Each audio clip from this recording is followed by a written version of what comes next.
بسم اللہ الرحمن الرحیم۔ السلام علیکم۔ آج وزیر اعظم پاکستان نے کابینہ کے اجلاس سے گفتگو کرتے ہوئے اس بات کا عندیہ دیا کہ وہ ارادہ رکھتے ہیں کہ پاکستانیوں کو 10 روپے فی یونٹ بجلی سستی ملے، اور یہ بھی انہوں نے بتایا۔ اب اس سلسلے میں وہ اسحاق ڈار صاحب کے ساتھ بات کر رہے ہیں، اور ظاہر ہے کہ جو آئی پی پیز ہیں ان کا میرا خیال ہے کچھ کمپنیز ہیں ان کے ساتھ وہ دوبارہ سے معاملات زیر بحث آئیں گے، اور اس کے علاوہ $2 ارب کا قرضہ جو ہے وہ ایکسٹینڈ کر دیا ہے دبئی کے صدر نے پاکستان کا، یہ بھی ایک اچھی خبر ہے۔ اور مریم نواز صاحبہ پنجاب میں ویسے آج انہوں نے ایک ایپیکس کمیٹی کے اجلاس کی بھی صدارت کی، جس میں 6 نکات کے اوپر غور و خوض کیا گیا۔ امن و امان کی صورتحال کو تسلی بخش قرار دیا گیا، جو چیمپئنز ٹرافی ہو رہی ہے اس کا سیکیورٹی پلان کی منظوری دی، ٹریفک جو بڑے شہروں میں ہے اس کو انہوں نے ذرا ٹھیک کرنے کا جو پلان ہے اس کے اوپر بات چیت ہوئی۔ اسی طرح جو ہیلمٹ جو ہے وہ اس کے بغیر موٹر سائیکل چلانا وہ باقاعدہ جرم، اور اس کے اوپر ذرا سختی سے عمل درآمد کروانے کا بھی معاملہ ہے۔ اور اس کے علاوہ مریم بی بی نے آج 150 بیسک ہیلتھ یونٹس جو ہیں ان کو ماڈل کلینک بنانے کا اعلان کیا ہے، اور آؤٹ سورس کیے ہیں کلینک، اور ڈاکٹرز بھرتی کیے ہیں۔ اور اس کے علاوہ ایم آئی آر جیسی جو سہولت ہے، یہ صوبے کے اندر ایم آر آئی اس کی سہولت جو ہے وہ ڈسٹرکٹ لیول تک لے کے جانے کا ان کا ارادہ ہے۔ اور اپنے جو چین کا دورہ تھا اس کے اوپر بھی انہوں نے بڑی گفتگو کی۔ وہ کہتی ہے کہ وہ میرا ایک اسٹڈی والا دورہ تھا، اور میں نے وہاں پر چیزوں کو دیکھا سمجھا، اور میں پاکستان میں ان کو ظاہر ہے کہ ریپلیکا پاکستان میں لانا چاہ رہی ہوں اس کا۔ تو اس کے علاوہ پاکستان تحریک انصاف کے معاملات ہیں کہ کنفیوژن ہے، اور کنفیوژن برقرار ہے۔ آج ان کا ایک وفد جو ہے پی ٹی آئی کی قیادت سے یا بانی چیئرمین سے ملنے کے لیے گیا ہوا تھا، ابھی تک کی اطلاعات ہے کہ وہ ملاقات نہیں ہو سکی، اور اسد قیصر صاحب نے اسپیکر قومی اسمبلی کو یہ فون کر کے کہا ہے کہ اگر ہماری ملاقات نہیں ہوگی تو پھر تیسری نشست مذاکرات کی کا کوئی فائدہ نہیں، وہ بے سود رہے گی۔ اشارہ یہ ہے کہ اگر ملاقات نہیں ہوگی تو بات نہیں ہوگی۔ اب سوال یہ پیدا ہوتا ہے کہ ملاقات کتنی، ملاقات کیسی؟ خبریں ہیں کہ ان کا مطالبہ ہے کہ ملاقات ایسی ہو علیحدگی میں جس کو کوئی اور نہ سنے، یہ اور کوئی نہ سنے، یہ پتہ نہیں کیا معاملہ ہے، اس پر بھی ہم گفتگو کریں گے۔ باقی کل جو بانی تحریک انصاف ہیں ان کا ایک ٹویٹ تھا جس میں انہوں نے بڑی لمبی چوڑی گفتگو کی ہے۔ ڈیسپریشن بڑی چھلک کے نظر آ رہی ہے کہ وہ ڈیسپریٹ ہو گئے ہیں۔ 4 ماشاء اللہوں کا ذکر کرتے ہیں اور 2 ماشاء اللہوں کو غلط، اور ایک کا ذکر غائب، اور ایک کو بڑا اچھا کہتے ہیں۔ ماشاء اللہ بھی کبھی اچھے ہوتے ہیں، یہ بھی ہم بات کریں گے آپس میں۔ اور باقی ان کا جو مطالبات ہیں وہ وہی ہیں، بلکہ انہوں نے کہا کہ جی کہ میری جو بیک ڈور جو مذاکرات ہیں وہ نہ میرے چل رہے ہیں نہ میری بیگم کے کسی کے ساتھ چل رہے ہیں۔ پھر یہ بھی بات سامنے آئی پچھلے دنوں کہ علی امین گنڈا پور صاحب نے پاکستان کے ایک صحافی سے بات کرتے ہوئے کہا تھا کہ وہ جو وہ ہاؤس اریسٹ والا جو معاملہ تھا، وہ علی امین گنڈا پور صاحب نے وہ پیشکش بانی تحریک انصاف کو پہنچائی تھی۔ آج انہوں نے اس کا انکار کیا، جب وہ صحافی نے بات ان سے کی کہ یہ اس طرح کی خبریں ہیں تو علی امین گنڈا پور صاحب نے انکار کیا۔ آج علیمہ بی بی اسی بات کی تصدیق کر رہی ہیں کہ یہ آفر علی امین گنڈا پور صاحب کی طرف سے آئی تھی۔ تو کنفیوژن بہرحال پاکستان تحریک انصاف کے ہاں موجود ہے، اسی پر ہم گفتگو کریں گے۔ سلمان غنی صاحب نے ہمیں جوائن کیا، سر بہت شکریہ آپ کا۔ امداد سبرو صاحب تشریف رکھتے ہیں، اور بیرسٹر حسنین چودھری صاحب، آپ سب کا بڑا شکریہ سر۔ سر یہ وزیر اعظم صاحب کی میرا خیال ہے کہ وہ جو آپ باتیں حکومت آنے سے پہلے کیا کرتے تھے کہ بجلی جو ہے یہ پاکستان کی آنے والی سیاست کا تعین کرے گی، اور پاکستان کے حالات جو ہیں وہ اسی کے اوپر ڈیپینڈ کرتے ہیں۔ بجلی کا بل جو ہے وہ بہت سے لوگوں کو ٹینشن دے سکتا ہے، تو وہ اسی طرف وزیر اعظم کا دھیان ہے۔ بسم اللہ الرحمن الرحیم۔ دیکھیں، آپ نے اگر اپنی برآمدات 60 ارب پہ لے کے جانی ہے تو آپ کے صنعتی عمل کے لیے بھی بجلی کی ضرورت ہے، اور خاص طور پہ جو پولیٹیکل پارٹیز ہوتی ہیں نا، یہ جو بجلی، گیس اور پیٹرولیم، یہ ایسی چیزیں ہوتی ہیں کہ آپ اگر اس وقت بیٹھ کے اس کی قیمتوں میں اضافہ کریں تو لامحالہ 2-4 سیکنڈ کے بعد لوگ اس میں اضافہ کرنا شروع کر دیتے ہیں۔ صحیح۔ اگر پاکستان مسلم لیگ نون، جس کی ایک وقت میں ٹکٹ بکتی تھی، ان کی اگر مقبولیت اس وقت ڈیمیج ہوئی تو مسئلہ یہ تھا کہ بجلی کا بحران تھا، بجلی کی قیمتیں آپ کو بہت ساری اوپر لے جانی پڑی. اور شہباز شریف صاحب کے حوالے سے عمران صاحب میں آپ کو وثوق سے کہتا ہوں کہ یہ مسئلہ ان کے سر پہ سوار تھا، اس لیے کہ بجلی کا بل لاہور کے اندر گھروں کے کرائے کم ہو گئے اور بجلی کے بل زیادہ ہو گئے.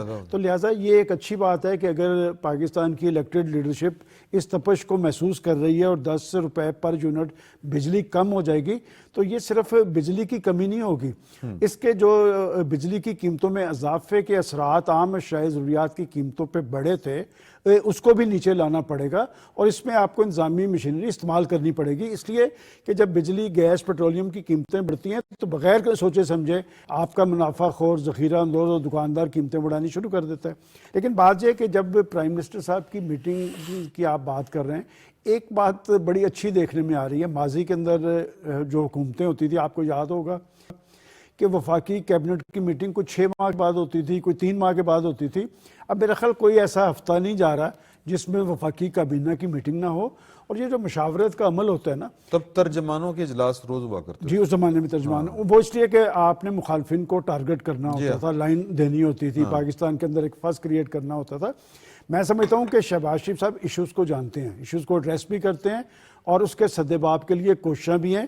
جہاں تک آپ نے $2 ارب کا جو آپ کو ایکسٹینڈ کیا ہے، یہ آپ کی حکومت اور آپ کی معیشت پر اعتماد کا ثبوت ہے. اس سے پہلے چائنا نے بھی کیا ہے، سعودی عرب نے بھی کیا ہے. مطلب یہ کہ آپ کے معاملات یہاں پر چل رہے ہیں. عمران صاحب، ڈیموکریسی وہی کارگر اور نتیجہ خیز ہوتی ہے کہ ایک طرف ملک آگے کی طرف بڑھتا نظر آئے، دوسری طرف اس کے اچھے ثمرات جو ہیں عام آدمی پر ظاہر ہوں. آج پاکستان کے اندر کوئی یہ نہیں کہہ سکتا کہ جی پاکستان کی معیشت جو ہے خطرناک زون میں ہے. یہ بات ضرور ہے کہ جی آپ ایک ٹیک آف کرنے کی پوزیشن میں ہیں. اور بات یہ کہ شہباز شریف صاحب کا شروع سے، میں انہیں اس وقت سے جانتا ہوں جب وہ لاہور ایوان صنعت و تجارت کے صدر تھے، وہ کچھ نہ کچھ کرتے بھی نظر آتے ہیں اور وہ پھر رزلٹس بھی چاہتے ہیں. اور بات یہ کہ جب انجن ٹھیک ہو نا پھر ڈبوں کو بھی ساتھ دوڑنا پڑتا ہے. تو میں سمجھتا ہوں کہ معاشی حوالے سے حالات بہتری کی طرف گامزن ہے. لیکن پھر ایک بات جو ہمارا ایک مسئلہ ہے سب کا کہ ہم جب معاشی بہتری کی بات کرتے ہیں نا، ہم ساتھ سیاسی استحکام کی بات بھی کرتے ہیں. اور سیاسی استحکام کے لیے بھی کوششیں چل رہی تھی. لیکن آپ نے اپنے ابتدائیہ میں جب بتایا کہ جی وہ شرائط لگا رہے ہیں، تو اس طرح کے معاملات شرائط سے نہیں چل رہے. اور آپ نے جس ماحول کی بات کی نا، میرا خیال پولیٹیکل لوگ پاکستان کے بارے میں سوچتے ہیں، پاکستان کے لوگوں کے بارے میں سوچتے ہیں، آگے بڑھنے کے بارے میں سوچتے ہیں. تو جیلوں کا بھی ایک سسٹم ہے، چونکہ ہم بھی جیل میں رہے ہوئے ہیں نا، جیلوں کا ایک سسٹم ہوتا ہے. وہ آپ کی وجہ سے وہ سسٹم ختم نہیں ہو سکتا کہ آپ یہ کہتے ہیں جی وہاں یہ بھی نہیں کھڑا ہونا چاہیے، یہ بھی نہیں کھڑا ہونا چاہیے. آپ نے اگر پاکستان کی بات کرنی ہے، پاکستان میں ڈیموکریسی کی بات کرنی ہے، جمہوری عمل میں تسلسل کی بات کرنی ہے، تو پھر آپ کو ان چیزوں سے خوفزدہ ہونے کی ضرورت نہیں ہے. جو خان صاحب نے آپ کو کہنا ہے وہ سب کو پتہ ہے. تو بات ہے ہم وہ لوگ ہیں جو چاہتے ہیں کہ پاکستان کے اندر سیاسی استحکام قائم ہو اور پاکستان کی پولیٹیکل لیڈرشپ میچورٹی دکھائے. اس لیے کہ دنیا بھر کے اندر جہاں پر جمہوریتیں مضبوط ہیں، وہاں کی جو لیڈرشپ ہے وہ ہمیشہ اتحاد اور یکجہتی کے لیے کام کرتی ہیں. وہ اپنے طرز عمل سے انتشار اور خلفشار کا باعث نہیں ہوتی. اور پاکستانی جمہوریت کا المیہ یہ ہے کہ پاکستان میں معیشت پر بھی سیاست ہوتی نظر آئی ہے، جس سے پاکستان ڈیمیج ہوا ہے. میں سمجھتا ہوں جن کی وجہ سے ہوا ہے انہیں اپنے طرز عمل پہ نظر ثانی کرنی چاہیے. بالکل صحیح بات کی. سیاسی استحکام کی بات کی سلمان غنی صاحب نے، بڑی یہ مطلب لاجیکل بات ہے. لیکن نا آج وہاں پر سیاسی استحکام کی کم از کم خبر کوئی نہیں آئی کہ وہاں پر یہ بھی کوئی ڈسکس ہوا ہو کہ کیا ہو رہا ہے. جو ڈسکس ہوا وہ کرم کا واقعہ وہاں پہ کابینہ میں جو فیڈرل کیبنٹ میں ڈسکس ہوا. اور ظاہر ہے کہ ہم تک تو جو خبر پہنچی ہوگی وہ پوری ایک کرکس ہی ہوگا. تو یہ بتائیے مجھے کہ یہ بہت بڑا چیلنج بن سکتا ہے آنے والے دنوں میں جو فیڈرل گورنمنٹ ہے اس کے لیے بھی. سیاسی استحکام تو چلتا رہے گا نا. بات کرم والا، بہرحال کرم والا واقعہ جو ہے پختونخوا کی براہ ذمہ داری ہے، لیکن ان کا سوال یہ ہے کہ فیڈرل گورنمنٹ اس میں کیا رول ادا کرے. اور یعنی ناکامی تو صوبائی حکومت کی بہرحال وہ تو ہے. کیا کہتے ہیں آپ اس؟ دیکھیں صورتحال پرائمری جو ڈیوٹی ہے وہ تو اب نعمان کی صوبائی حکومت کی ہے. اور یہ معاملہ کہا جا رہا ہے کہ دہشت گردی نہیں ہے. D G S P R نے پریس کانفرنس میں کہا تھا، وفاقی حکومت بھی کہہ رہی ہے کہ یہ معاملہ 2 قبائل کی لڑائی کا معاملہ ہے، زمین کا معاملہ ہے بہت پرانا. تو صوبائی حکومت کو موقع دیا گیا کہ وہ اس میں مسئلے کو دیکھے. اگر یہ معاملہ جس طرح مسلسل 3 مہینے ہو گئے راستہ بند اب کھلوانے کی کوشش کی جا رہی ہے. کل پرسوں ڈپٹی کمشنر جو قافلہ یہ لے کر جا ڈسکس رہے ہوگا. تھے جی وہ قافلہ لے کر جا رہے تھے, ان پر فائرنگ ہوئی, وہ زخمی ہوئے. آج ان کا آپریشن بھی ہوا ہے تو وہ اپنا صحتیابی کی طرف بڑھ رہے ہیں وہ. تو اب ظاہر ہے جب یہ معاملہ صوبائی حکومت کے بس سے نکل جائے گا یا ول جو کہ نظر نہیں آ رہی تو پھر وفاق کو ظاہر اصل مسئلہ یہ ہے کہ جو کرم کو ہم دیکھیں گے تو 3 طرف سے تو افغانستان ہے اس کو. ایک راستہ ہے جہاں سے جانی ہے اپنا رسد لوگوں تک, چاہے دوائیاں ہوں چاہے خوراک ہو, یعنی وہ مکمل طور پر اس کو اپنا لینڈ لاک کیا ہوا ہے. اب وہ یعنی افغانستان سے بھی یہاں پر جو ہے وہ در اندازی ہو سکتی ہے, مداخلت ہے. دیکھیں ہے یہ جی، اس بالکل، یہی حالات اصل حالات مسئلہ ہی حالات ہے. اسی حالات اسی طرف اشارہ کر رہے ہیں. ہاں صحیح. بڑا حساس معاملہ ہے اس لیے میں کھل کے بات ہاں، نہیں کر ظاہر رہا, ہے. حالات اسی طرف اشارہ کر رہے ہیں. صحیح. اب دیکھیں بنیادی طور پر جو کے پی کے کی حکومت ہے وہ کل ان کے ٹویٹ میں تھا کہ جی گورننس وہاں پر پھر خراب ہو جائے گی, تو گورننس ہے ہی نہیں. کل کی مولانا فضل الرحمان صاحب کی جو حکومت کے ناقد ہیں ایک ایک معاملے پر پی ٹی آئی سے زیادہ حکومت کو ٹف ٹائم دیتے ہیں. جی ان کی کل کی جو پریس کانفرنس ہے وہ کہتے ہیں پشاور میں جعلی حکومت بیٹھی ہوئی ہے. چلو آپ جعلی ہی صحیح لیکن کام تو کرو. ہاں بالکل. ابھی جو مریم نواز صاحبہ کا آپ بتا رہے تھے کہ وہ مسلسل روزانہ کی بنیاد پر 3 صوبوں میں کچھ نہ کچھ آپ کو ہوتا نظر آئے گا. جی ہاں. ٹھیک ہے, مریم صاحبہ ہیلتھ کے اوپر فوکسڈ ہیں مسلسل, وہ پہلے دن سے اس پر کام کر رہی ہیں, ایجوکیشن کے اوپر کام کر رہے ہیں. اسی طرح سندھ میں آپ کو کچھ نہ کچھ ہوتا نظر آئے گا. بلوچستان جہاں یہ توقع نہیں کی جا سکتی تھی کہ وہاں پرو ایکٹیو گورنمنٹ ہوگی, وہاں بھی ہے. وہاں پر بھی مطلب وہ جو سرفراز بگٹی صاحب ہیں انہوں نے آکسفورڈ کے ساتھ اپنے بچوں کے لیے اسکالرشپ کی وہ کی ہوئی ہے, معاہدے کیے ہوئے ہیں ابھی آتے ہی. کے پی کے میں کیا ہو رہا ہے؟ فساد. سمپل. گورننس نام کی چیز نہیں ہے, اور وہ ظاہر ایک فالٹ لائن سے پاکستان کی اس کے ساتھ وہ کھیلنا چاہ رہے ہیں, چھیڑ چھاڑ کرنا چاہ رہے ہیں. اس وجہ سے انہوں نے کہا کہ جی اگر اپنا یہ نہیں ہوا تو پھر خیبر پختونخوا کی گورننس خراب ہو جائے گی.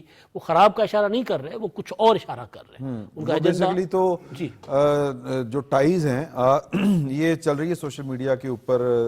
ٹی ٹی پی والوں کی ایک پریس ریلیز کہ پاکستان تحریک انصاف نے جو ہماری فوجی فاؤنڈیشن کے جو ادارے ہیں ان کو ٹارگٹ کیا تھا سوشل میڈیا کے اوپر. وہ کہتے ہیں اب ہم ان پر حملہ کریں گے. سی ڈی بائیکاٹ بائیکاٹ کیا تھا, یہ کہتے ہیں اب ان کے اوپر ہم حملے کریں گے.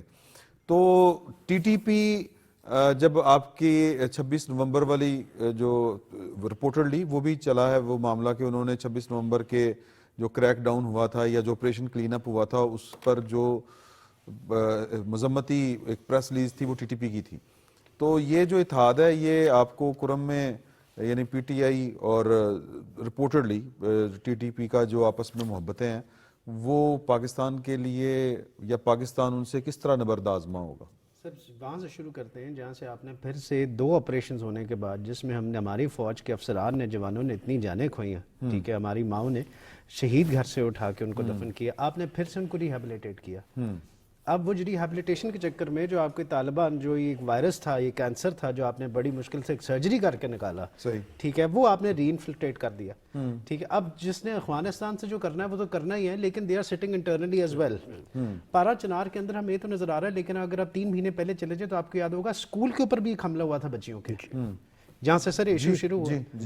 ٹھیک ہے, سو ایوری ون نیو یہ کہاں سے. اچھا, جن دنوں میں اسکول میں حملہ ہو رہا تھا, جس دن اسکول میں غالباً حملہ ہوا تھا تو میں آپ کے شو پہ ہی بیٹھا ہوا تھا, جس کے اوپر اس وقت پشاور کے اندر لیڈ بائی علی امین گنڈا پور صاحب وہ چل رہی تھی کہ ہم نے ان کے خلاف جو ہے وہ ایکشن نہیں لینا, جب وہ آپریشن کا تیسرے کا ذکر شروع ہوا.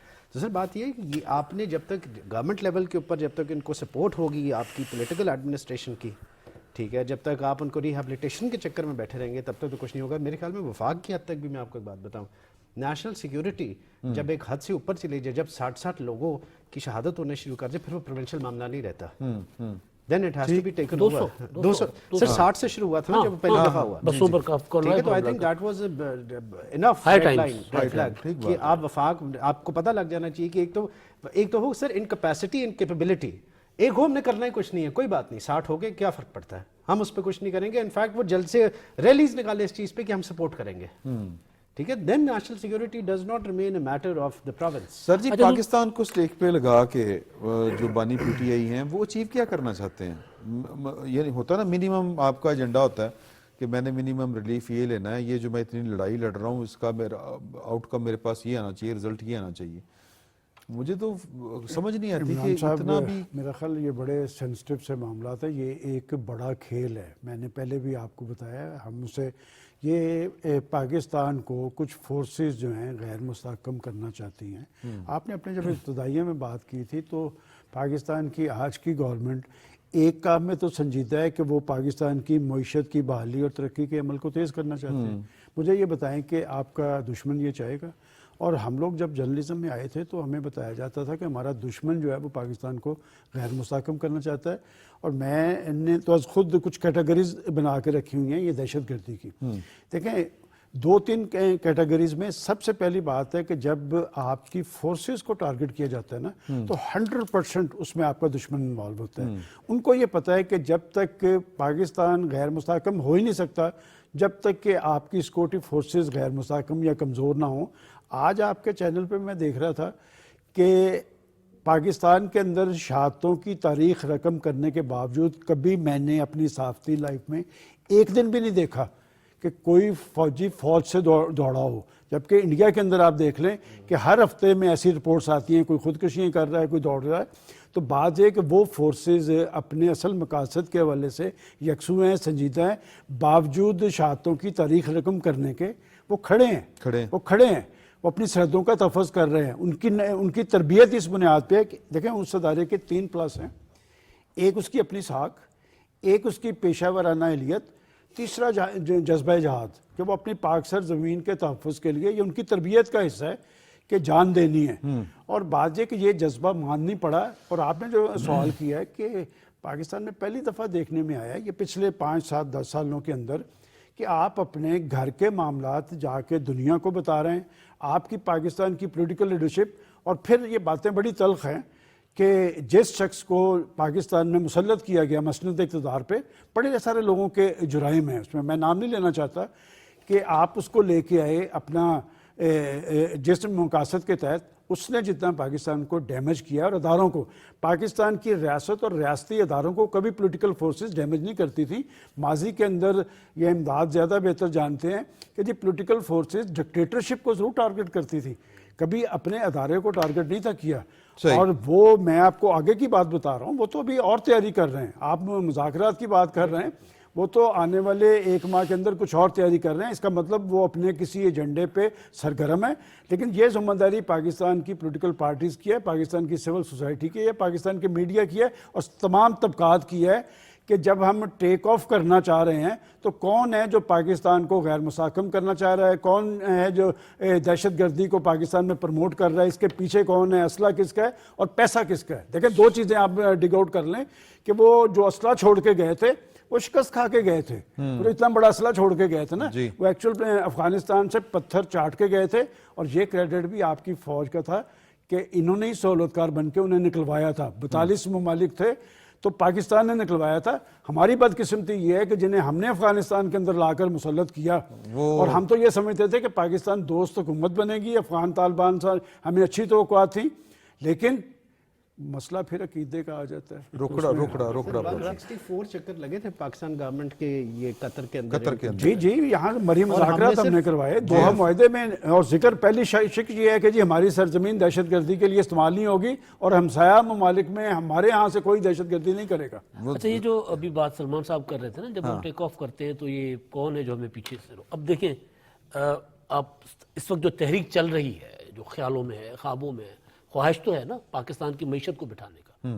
آج دنیا میں سب سے بڑی جنگ ہی معیشت کی جنگ ہے. صحیح. آپ نے کسی ملک کو تباہ کرنا ہے, معاشی طور پر تباہ کریں, بندوق سے اب لڑائیاں ختم ہو گئی ہیں. رشیا کی مثال ہے, اس کی مثال. اچھا اب دیکھیں پاکستان کو یہ کنگال کر کے چلے گئے.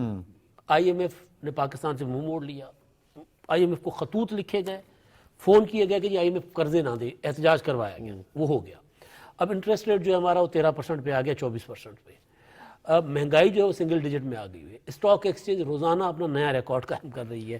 اچھا ڈالر 280, لیکن ادھر چین نہیں نہ پڑ رہا. میں وہی گزارش کر رہا ہوں نا کہ آپ صرف دیکھیں کہ اس وقت جو تحریک ہے اس وقت وہ پاکستان کی معیشت کو بٹھانے کی تحریک ہے. سلمان صاحب کہہ رہے تھے کہ اداروں پر حملے تو انہوں نے مسلسل کیے, لیکن اب وہ فائنل اداروں پر حملہ بھی ملک پر حملہ ہے، لیکن اب وہ فائنل اٹیک، وہ جو فائنل کارڈ یا فائنل کال یا آخری کارڈ جو کہتے ہیں نا، وہ ہے ترسیلات زر کا بائیکاٹ، ٹھیک، سول نافرمانی. تو ایک طرف ملک معاشی طور پر مستحکم ہو رہا ہے، وہ ویسے بعیدہ وے چل رہی ہے ابھی تک ان کی. نہیں وہ چلا وہ واپس، میں وہی تو کہہ رہا ہوں، خیالوں میں خوابوں میں چل رہی ہے. دیکھیں ترسیلات زر تو آ رہی ہے، ان کی خواہش ہے کہ پاکستان کنگال ہو جائے. جی ہاں، جب پاکستان معاشی طور پر بہتر ہو رہا ہے، جب وزیر اعظم صاحب بیٹھ کر سوچ رہے ہیں کہ 10 روپے کا یونٹ کا ریلیف دیا جائے لوگوں کو، وزیر اعظم صاحب کی جو آج گفتگو تھی اس میں انہوں نے کہا کہ ہم نہیں ایکسپورٹ اپنی بڑھا سکتے جب تک ہم بجلی جو ہے سستی نہیں کریں گے، سستی نہیں کریں گے. اور وہ آئی ایم ایف سے پوچھ کے سستی کرنی پڑے گی. اور آئی پی پیز کے ساتھ جو آئی پی پیز کے ساتھ جو پرانے معاہدے تھے اس میں 5 آئی پی پیز جو رپورٹڈلی ان کے ساتھ معاہدے ختم کر دیے گئے، جی ہاں. تو وہ ریلیف عوام کو منتقل ہوگا یا وہ ریلیف صنعتوں کو اچھا، منتقل لیکن ہوگا. امداد صاحب مسئلہ دیکھیں نا، جو میں نے سلمان صاحب سے سوال پوچھا تھا کہ بات وہیں پہ رکی ہوئی ہے، وہ خیر جواب آپ کی طرف سے بھی اور سلمان صاحب کی طرف سے بھی آ گیا. اب یہ مذاکرات جو ہو رہے ہیں، 2 شرائط ہیں.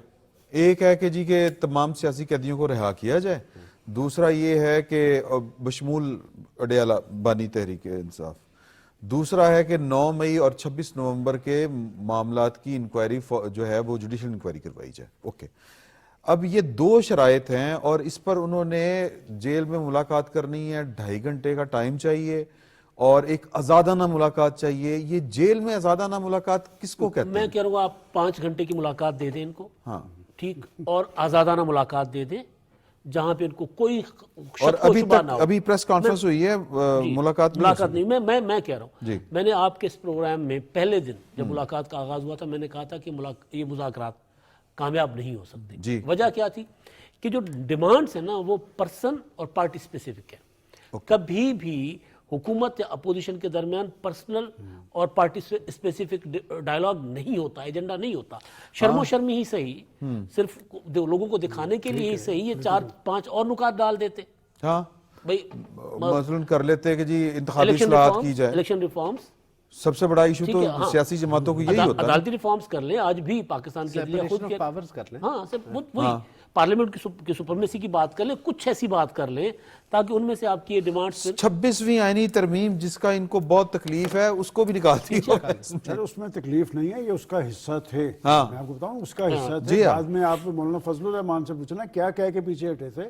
دیکھیں بات یہ کہ جیسے ابھی امداد بات کر رہے ہیں، پولیٹیکل فورسز اپنے آپ کو بریکٹ کرتی ہیں لوگوں کے ایشوز کے ساتھ. میں آپ سے پوچھتا ہوں کہ کوئی پاکستان کے 24 کروڑ عوام کا ایشو بھی انہوں نے رکھا ہے اپنے ایجنڈے میں؟ اور پھر وہ بات یہ کہ کہہ کے گئے کہ ہم چارٹر آف ڈیمانڈ آپ کو دیں گے. کیوں نہیں دے رہے؟ کیوں نہیں دے رہے؟ اس لیے کہ جس طرح کی ڈیمانڈ ہے وہ لانا نہیں چاہتے تحریر کے اندر. سر بیرسٹر صاحب کا ٹائم ہوگا، میں ایک بات آپ دیکھیں، جتنے بھی ٹویٹس ہوتے ہیں، جتنی صحافیوں کے ساتھ یا وکلاء کے ساتھ گفتگو ہوتی ہے، اس میں ہمارے جوان شہید ہوتے ہیں. کرم کا ایشو ہے، بلوچستان کی دہشت گردی ہے، بلوچستان میں جو ہو رہی ہے، کسی ایک مدعے پر وہ بات نہیں کرتے. کسی ایک مدعے پر سارے عوامی ایشوز، ملک کے ایشوز تو ان کے نزدیک نہیں ہیں، لیکن ان کی پارٹی جو ہے یا ان کا جو ووٹر ہے وہ اس کو بھی میرا خیال ہے وہ یہ جو چورن بیچتے ہیں وہ خرید لیتا ہے. سر یہ ڈیٹیل کیوں نہیں دے رہے اپنے جو مطالبات ہیں لکھے ہوئے؟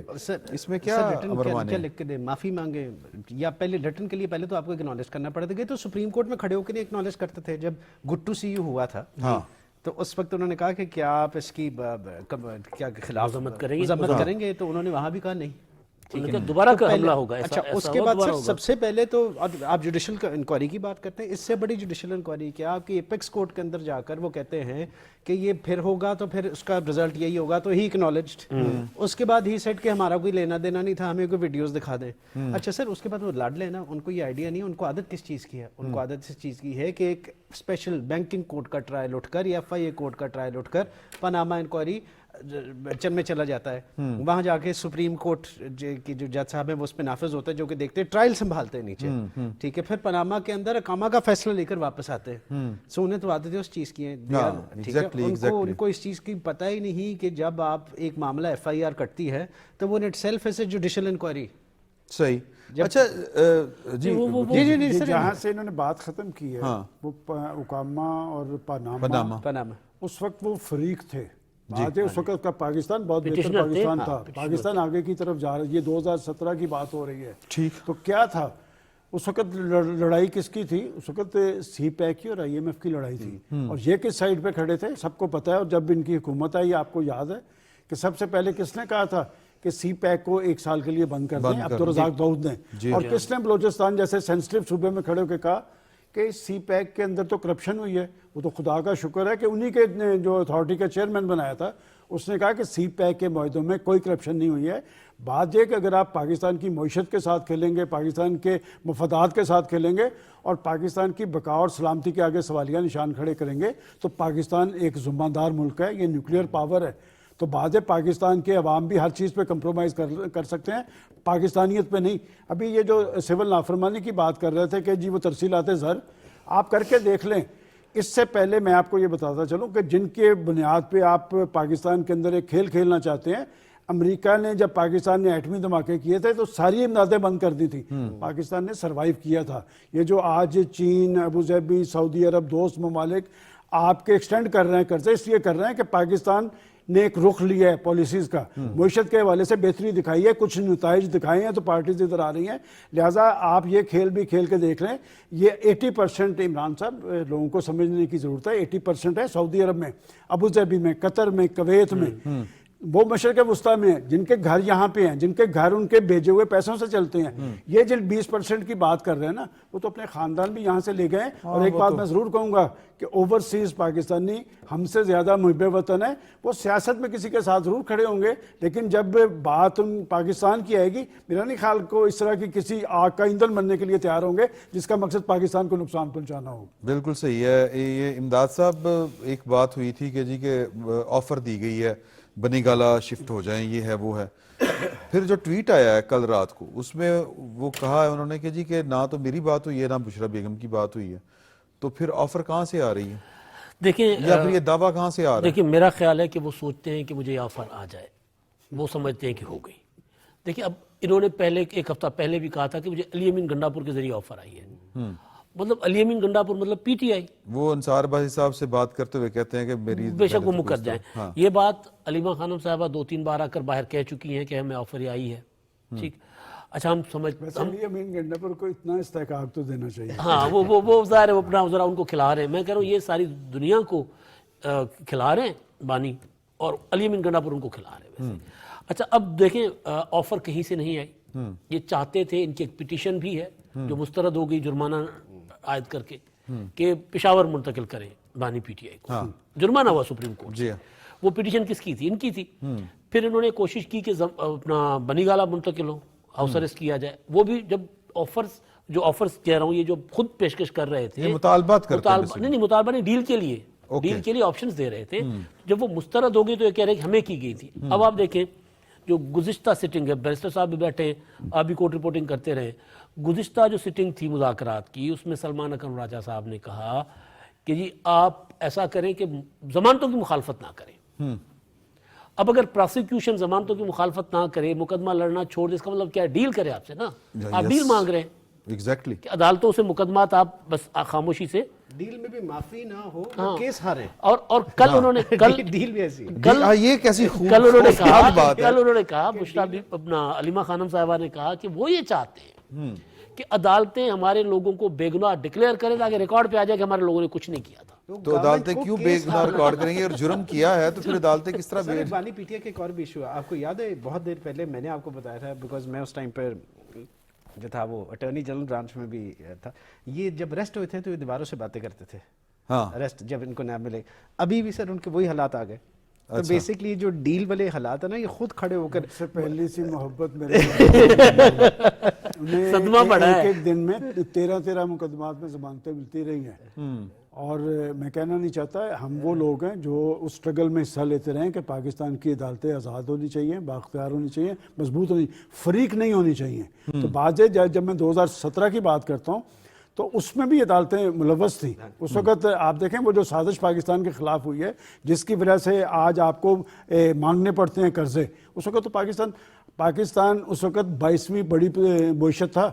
آپ کو 45ویں نمبر پہ کیوں آنا پڑا؟ اس میں صرف سیاستدانی ذمہ دار رہی ہے اور بھی بہت سارے لوگ ذمہ دار ہیں. اچھا مجھے یہ بتائیں سلمان صاحب کہ یہ مذاکرات آگے بڑھیں گے؟ میرا خیال بڑھنے چاہیے. دیکھیں جب ہم سیاسی استحکام کی بات کرتے ہیں نا تو یہ معاملات آگے کی طرف جانا چاہیے، اور ان میں ایسے لوگ ہیں. دیکھیں آپ اگر بانی پی ٹی آئی کی بات کرتے ہیں، بانی پی ٹی آئی جیل کے اندر موجود ہیں. یہ مذاکرات آپ دیکھیں پیشکش کی شروع کہاں سے ہوئی؟ یہ 26ویں آئینی ترمیم کے فوری بعد پی ٹی آئی نے کہا کہ مذاکرات ہونے چاہیے. سب سے پہلے کمیٹی خود پی ٹی آئی نے بنائی، مذاکراتی کمیٹی. یہ ان کی ضرورت تھی، اور میں سمجھتا ہوں کہ حکومت نے اچھا کیا. میری خود پرائم منسٹر صاحب سے اس پہ بات ہوئی تھی، انہوں نے کہا کہ ابھی 2-4 دن دیکھ لیں کہ یہ اس پہ کھڑے بھی رہتے ہیں یا نہیں. تو اچھی بات ہے. دیکھیں بات یہ کہ آپ ابھی جب بات کر رہے تھے کہ جی آپس میں مل کے بیٹھے، وہاں پر اور بھی کچھ باتیں ہوئی ہیں. میں کہنا نہیں چاہتا کہ جی بعض فلاں ایشو کو چھوڑ دیں، فلاں ایشو کو چھوڑ دیں. یہ معاشرے جو ہوتے ہیں یا ملک جو ہوتے ہیں یا ادارے جو ہوتے ہیں، یہ جزا اور سزا پہ چلتے ہیں. یہ نہیں ہو سکتا کہ جی آپ بیٹھ کے 9 مئی جیسے واقعات کریں. عمران صاحب 9 مئی کا آپ صرف اس پہ سوچیں کہ کون لوگ تھے پیچھے کہ ایک وقت میں پاکستان کے اہم شہروں کے اندر آپ کی دفاعی تنصیبات ٹارگٹ ہوئی ہوں. اس کا مطلب پلاننگ تو موجود تھی. وہ پکڑے گئے. جی اس کے بعد جب ہم ان سے پوچھتے ہیں تو یہ پتہ کیا کہتے ہیں؟ ہمیں جی ٹریپ کیا گیا ہے. بھئی آپ کیوں ٹریپ ہوئے؟ آپ کیوں پہنچے وہاں پر؟ کون سا بندہ ہے؟ ہر چیز تو ویڈیوز میں موجود ہے. سلمان صاحب وہاں تو چلے کور کمانڈر ہو تو سب کو پتہ ہے نا، ایسی جگہ ہیں فیصل آباد جو بذات خود میاں والی کے اندر، سرگودا کے اندر، کراچی کے اندر، پشاور کے اندر. نہیں میں اور بات کر رہا ہوں. سر میں لاہور کی میری پیدائش ہے، میرے والد صاحب کی بھی، میرے دادا کی بھی. سر مجھے وہ نہیں پتا ان دفاتر کا لاہور میں رہتے ہوئے کہ آپ ایک جہاں پہ حملے ہو گئے. سویلین ہیں، عام فوجی کو بھی نہیں پتا کہ وہ کس چیز کا دفتر تھا جہاں انہوں نے حملے کیے. پلان تھے. اچھا مجھے سمرو صاحب یہ میں تھوڑا سا نا اس پر تھوڑا سا تدبر کریں اگر ہم، کہ وہ کون سی ایسی چیز ہوگی جو حکومت کو کر لینی چاہیے ان کو منانے کے لیے؟ دیکھیں حکومت میرا خیال ہے کر چکی ہے سارا کچھ، کہ آپ چور چور کہیں، ڈاکو کہیں، ان کے ساتھ نہیں بیٹھیں گے. پھر مذاکرات کی آپ کا تقاضا تھا. آپ نے ٹویٹ کیا تھا، اس سے پہلے بہت پہلے جو سلمان صاحب بات کر رہے تھے اس سے بھی پہلے شبلی فراز صاحب یا یوں کہہ لیں کہ حکومت جو تحریک انصاف ہے، بانی تحریک انصاف ہے، ان کو کیا آفر کر سکتی ہے میکسیمم؟ میں اگر وہ نواز شریف صاحب نے کر کے دیکھ لیا تھا. میرا خیال شہباز میاں شریف صاحب گئے نے تھے. پچھلے دنوں جو خطاب کیا ہے وہ اڑان پاکستان نے، انہوں نے پھر آفر دی ہے کہ آئیں ہم معیشت پر چارٹر کرتے ہیں. یعنی ایشوز پہ بات کریں. دیکھیں اصل بات تو ایشوز پہ ہوتی ہے. یہ تو نہیں ہوتی کہ آپ اندر جائے کہ اس کو چھوڑ دیں، اس کو پکڑ لیں، اس کا یہ کر دیں. ایسے نہیں ہوتا. دیکھیں ہوتا جب کیا ہے، اتنے بڑے پیمانے پہ پارلیمنٹ ہاؤس کے اندر مذاکرات ہوتے ہیں تو آپ کا ایجنڈا بڑا کلیئر ہونا چاہیے. آپ وہاں پر بیٹھ کے ڈیمانڈز اس طرح کی نہیں کرتے. میں نے اس لیے کہا ہے کہ پولیٹیکل فورسز، ہم اسٹوڈنٹ لیڈر ہوا کرتے تھے، اندر بات کچھ اور ہوتی تھی، باہر آ کے ہم کچھ اور کہا کرتے تھے. بات ہے کہ اب وہ اندر بیٹھ کے جو کچھ کہہ رہے ہیں وہ باہر آ کے کہنے کی پوزیشن میں نہیں، اس لیے وہ جو چارٹر آف ڈیمانڈ نہیں دے رہے کہ جو کچھ وہ مانگ رہے ہیں. مذاکرات اور ڈپلومیسی کی کامیابی جو ہوتی ہے نا وہ ہوتی ہے سی بی ایمز کے اوپر. ٹھیک. اعتماد پہلے اپنا بحال کریں. اعتماد بحال کرنے کے لیے ہوتا یہ ہے کہ اب میں بار بار کہہ رہا ہوں کہ جی ٹھیک ہے جو وہ رہائی چاہتے ہیں ان کا رائٹ ہے رہائی کی، وہ ڈیمانڈ کریں، عدالتوں سے کریں، حکومت سے کریں، تحریک چلائیں، ٹھیک ہے کرتے رہیں. ایشو یہ ہے کہ وہ جو ایجنڈا کے تحت مذاکرات کر رہے ہیں وہ صرف رہائی کے اوپر مذاکرات نہیں چل سکتے. آپ نے سی بی ایمز کرنا ہے، آپ نے اعتماد بحال کرنا ہے، آپ ایک قومی ایجنڈا کے تحت آئیں کہ جناب یہ ایجنڈا ہے، حکومت بھی لے آئے، یہ بھی لے آئیں. سی او ڈی کیسے ہوا تھا؟ عیسیٰ کی جمہوریت ایسے ہوا تھا نا. تو اس کے بعد جب اعتماد بحال ہوتا ہے تو پھر شاید رہائیاں بھی ہو آپ نے جائیں. ایک بات کا ذکر نہیں کیا کیا جو اسد کیسر صاحب نے پرسوں کہی ہے کہ جی اسٹیبلشمنٹ کو بھی بیچ میں بٹھایا جائے کہ تمہیں نے سر در میں دیا ہے قانونی بات اس میں قانونی بات ہے. اتنے کون ہمارے اور کون سے قیدی ہیں جن کے میسج جیل سے باہر آ کے ان کے گھر والے پڑھتے ہیں؟ ظاہر سمپل سی بات. آپ یہ کہتے ہیں انٹرویوز چلتے ہیں دنیا بھر کے اندر، انٹرویوز چلتے ہیں. بات یہ ہے کہ پاکستان کی جاگنسائی کرنے کے لیے کون سی ایسی کوشش نہیں کی گئی؟ اس سے بڑی کیا بات ہو سکتی ہے کہ آئی ایم ایف کو لیٹر لکھا جاتا ہے کہ آپ پاکستان کو پروگرام نہ دیں، اور شکر کریں کہ ان کے 2 پارٹی لیڈر سلمان اکرم راجہ اور حامد خان نے اس پہ تبصرہ کرنے سے انکار کر دیا تھا. اس کا مطلب آپ کو پاکستان کے مفادات عزیز نہیں، آپ کا ایک سیاسی ایجنڈا ہے. اور میرا خیال ہے سیاسی ایجنڈا ان کا کلیئر ہے کہ جو شخص پاکستان کے مفادات سے بالاتر ہو کر اپنی ذات کو اہمیت دے، پاکستان میں جس نے سیاست کرنی ہے وہ پاکستان کے آئین قانون اور ریاست کے تابع ہو کر کرنی پڑے گی. اور اگر آپ کا کوئی انٹرنیشنل ایجنڈا ہے تو پاکستان کے عوام اس میں فریق نہیں بن سکتے. جی سر. سر ان کو شروع سے جس طرح سر کی بات ہے وہ تو ریڈ لائن تھی ان کی. سر بات یہ کہ تھوڑا سا یہ بھی دیکھنا ہے کہ ایک بندہ جیل کے اندر بیٹھ کر ٹھیک ہے ایک بیان دیتا ہے جس کے اوپر آپ کا انٹائر نیشنل میڈیا، ہر ٹی وی چینل 8 سے 9 کا شو چلا رہا ہے. تو حکومت کو پہلے تو اس پہ پابندی لگا دینی چاہیے. اچھا ایک بندہ جیل میں بیٹھ کر ٹھیک ہے سر میں ویری سوری ہم تو خود سے نوٹ کوٹ سر دیکھیں نا سر 8 سے 9 بجے تک ہر ٹی وی شو جو ہے پچھلے 2.5 سال سے سر ایک بات پتہ نہیں اس نے بات کی نہیں کی ہمیں نہیں پتا ہیئرس اسٹیٹمنٹ کے اوپر ہاں یہ تو ہے ہم ان کا اسٹیٹمنٹ پہچانتے ہیں کبھی اس نے انہوں نے ڈسون نہیں لیکن سر کیا. بات پھر سے وہی ہے نا نہیں لیکن یہ دیکھیں نا یہ سزا یافتہ یہ آپ بتائیں نا کہ ایک سزا یافتہ شخص جو ہے اس کو سر ایک نیشنل سزا میڈیا یافتہ تک ریچ مل شخص سکتی جیل کے اندر بیٹھ کے سول نافرمانی کر کے آپ کا آرڈرز دے رہا ہے کون یہ بہرحال اپنی جگہ کے اوپر پوائنٹ ہے. اچھا ان کا نا آج یہ بھی وہ سر یہ چھوٹی سی پڑھ رہا بات تھا. کل کو سول نافرمانی کے اوپر مقدمہ ہو جائے وہ بارہ کے ڈیفینس لے میں تو جیل میں بیٹھا ہوا تھا ہاں ظاہر نو میں یہی confidence ڈیفینس لیا, ہاں نو میں بھی یہی ڈیفینس لیا. یہ آپ نے یہ دوسری دفعہ کویسچن کر رہے ہیں, یہ بہت اچھا آپ کا کویسچن ہے, بڑا سنجیدہ کویسچن ہے کہ گورنمنٹ کو کیا کرنا چاہیے اور ان کو کیا کرنا چاہیے.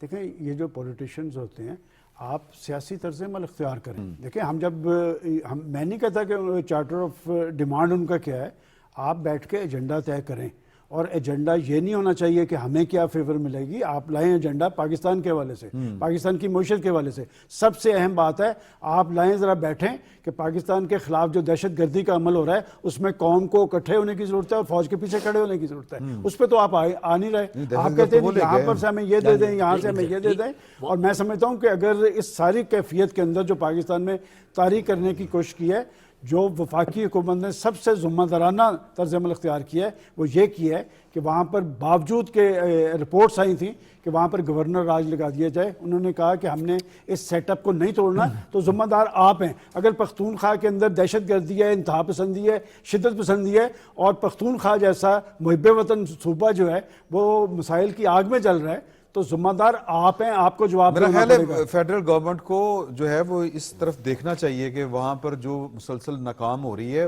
لوگوں کو بتانا چاہیے کہ وہاں پر جو ہے ایک صوبائی حکومت جو ہے الیکٹڈ گورنمنٹ وہ مسلسل اپنے فرائض سے بنیادی ذمہ داریاں تغافل. اچھا امداد صاحب کانفیڈنس بلڈنگ میئرز کا آپ نے ذکر کیا, حکومت کی طرف سے بھی کوئی ہو سکتا ہے؟ ہمارے ایک دوست ہیں ان کی خبر ہے کہ یہ گورنمنٹ کی جو مذاکراتی ٹیم تھی ان کا مطالبہ تھا کہ اگر آپ مذاکرات میں سیریس ہیں تو یہ سوشل میڈیا کو ذرا لگام دیں, جو جھوٹ سچ گھٹتا رہتا ہے وہی جو سلمان صاحب بات کر رہے تھے نا, دہشت گردی اس وقت پاکستان کا سب سے بڑا مسئلہ ہے, معیشت پاکستان کا سب سے بڑا مسئلہ ہے. میں نے جو بات کی سی بی ایمز کی, سی بی ایمز کے لیے آپ کو 2 قدم آگے آنا پڑے گا. اگر حکومت 4 قدم پیچھے ہٹ رہی ہے نا تو آپ بھی 2 قدم آگے ہیں. یہ نہیں ہو سکتا کہ حکومت مسلسل پیچھے ہٹتی جائے. حکومت کا مذاکرات کی ٹیبل پر بیٹھنا, وہ تو کہتے ہیں ہم نے 26ویں یعنی ترمیم کا ایجنڈے سے نکال دی, ہم نے پیچھے ہٹے, ہم نے اس کو کیا کر سکتے تھے وہ سن لیں نا وہ 47 والا معاملہ جو ہے یعنی حکومت کو تسلیم کر لیا, حکومت کو تسلیم کر لیا. نہیں کیا نہیں انہوں نے, لیکن پریکٹیکلی کر لیا. پریکٹیکلی انہوں نے پہلے دن سے کیا ہوا, ان کے پاس آپشن کوئی نہیں, لوگ نکل نہیں رہے ان کے لیے. میں گزارش یہ کر رہا ہوں سارے آپشن تو وہ استعمال کر چکے ہیں. جی ہاں بالکل, وہ مسلسل جس حکومت کو گرانے کے لیے تحریک چلا رہے ہیں اسی حکومت کے پاس خود گئے درخواست کر کے لے کے کہ ہمارے ساتھ مذاکرات کریں, تسلیم کر لیا. تو حکومت پیچھے ہٹی اور مذاکرات کی ٹیبل پر بیٹھی ہے. اب میں کہہ رہا ہوں کہ جو قومی ایجنڈا ہے نا, حکومت صرف مذاکرات ہی دے سکتی ہے ان کو اور کچھ نہیں دے سکتی. دہشت گردی کا معاملہ ہے, معیشت کا معاملہ ہے, وہ اس کے اوپر بیٹھتے ہیں تو پھر مقدمات کی کمیشنز کی بات شاید آگے ہو سکے, ادروائز نہیں ہوگی. حکومت کے پاس کچھ نہیں ہے دینے کو بھی ان کے پاس. صحیح. سر کیا کہتے ہیں آپ کہ حکومت, میں نے جو بات وہیں پہ آ کے رکی ہوئی ہے کہ یہ معاملہ آگے کس طرح بڑھے گا؟ مقدموں کا فیصلہ کریں, جو اتنی دیر سے معاملے ٹنگے ہوئے ہیں ان کو یا ادھر لگائیں ادھر لگائیں, سزاؤں پہ امپلیمنٹ کریں جس طرح باقی سارے پاکستانیوں کے لیے ہوتا ہے. اچھا میرا خیال ہے ہم نے ذرا پازیٹیوٹی کو ٹائم بھی ہمیں دینا چاہیے. آج مریم صاحبہ نے جو خطاب کیا ہے, وہ جو پروگرام لانچ کیا ہے ہیلتھ کے حوالے سے, وہ مجھے تو کم از کم جو ہے ہیلتھ والے معاملات میرے بڑے نزدیک ہیں دل کے, کیونکہ میرا دل کا معاملہ ہے. سرگودا میں ایک وہ ہاسپٹل بن رہا ہے دل کا, اور یعنی اگر آپ پوری کی پوری ان کی ایفرٹ دیکھیں, بی ایچ یوز جو ہیں وہ یہ basic health units, health centres جو ہیں وہ ماڈل جو ہے وہ کلینکس بنائے جا رہے ہیں, اور 150 میرا خیال ہے ایچ بی یوز ہیں جن کو وہ انہوں نے اڈاپٹ کیا ہے.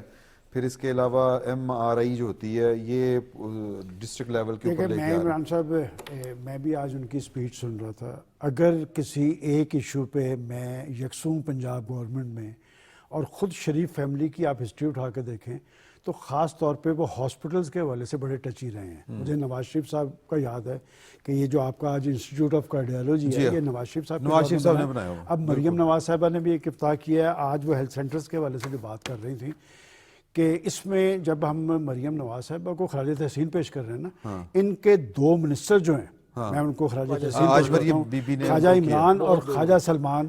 اگر آپ یہاں سے بیٹھ کے انہیں میسج کر دینا کہ فلان ایک مریض ہے اور اس کا پورا اسی وقت رسپانس دیں گے, اور پتہ چلتا ہے کہ جی انہوں نے خود ہاسپٹل سے رابطہ کیا ہے. میرا خیال انسانیت کی اس سے بڑی خدمت, فلاحی ریاستوں کی طرف اسی طرح انسانیت کی اس سے بڑی خدمت کوئی نہیں ہے. بہت شکریہ. مریم بی بی کو ہم پوری طرح ان کی جو ہے وہ کریڈٹ اس طرح سے نہیں دے سکے. کل انشاءاللہ آپ کے ساتھ ملاقات کرتے ہیں اور ان کا تفصیلی جائزہ لیں گے. فی الوقت اتنا ہی. بہت بہت شکریہ.